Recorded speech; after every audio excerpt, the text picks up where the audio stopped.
Hi everybody, Mike with Games Played Badly. Before I continue, I want to let you know that these are my opinions. This is not tried and true for everyone. Not everyone's going to agree with me. Be kind and hear me out.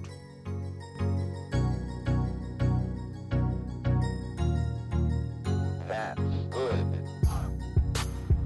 This is something I've been thinking about for the last couple weeks, I guess. I don't normally do D&D videos. I do miniature painting videos, and I've been doing my interview videos.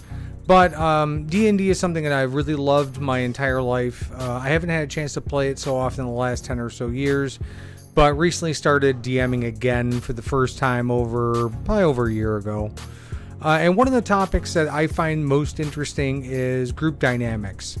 And when you think about successful playing groups, group dynamics are super important. And especially if you're dealing with new players who haven't either played before or don't know each other very well, creating a group dynamic is one of the most important things that you can do as a DM. How do you go about doing that? It's taken me a while to try and figure that out, but one of the things that you'll hear a lot when DMing is something called a hook.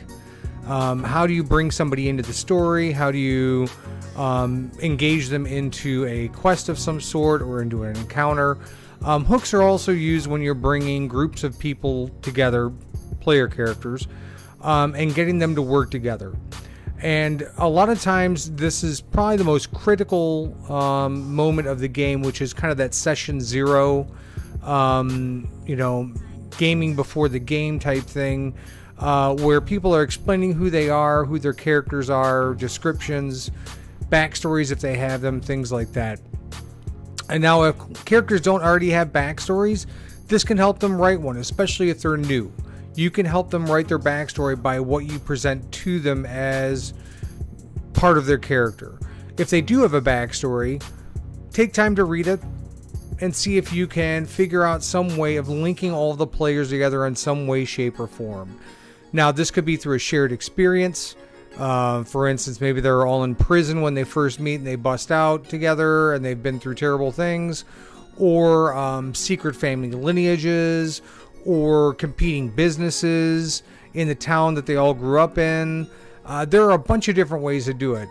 But the one thing I wanted to mention is the most important part is if you cannot get the players to mesh together as a group, then the campaign and or adventure and or one shot is going to be difficult. What reason does someone have to protect the cleric if they don't care about the cleric? Or what reason do they have to go to this town? It's that type of foundational elements that are really important when you're setting up a game. Trying to make sure that players get along can be difficult, and sometimes they're destined not to, and that's okay too. That can be its own dynamic. It can be more complicated, but it can be a lot of fun to play.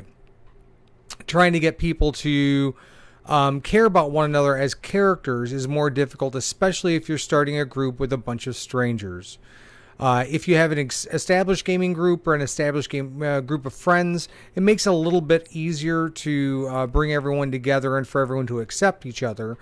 But if you're doing a Twitter one shot, or you're doing something on Twitch, or what have you, it can be very difficult to make people want to cooperate or make people care about other players.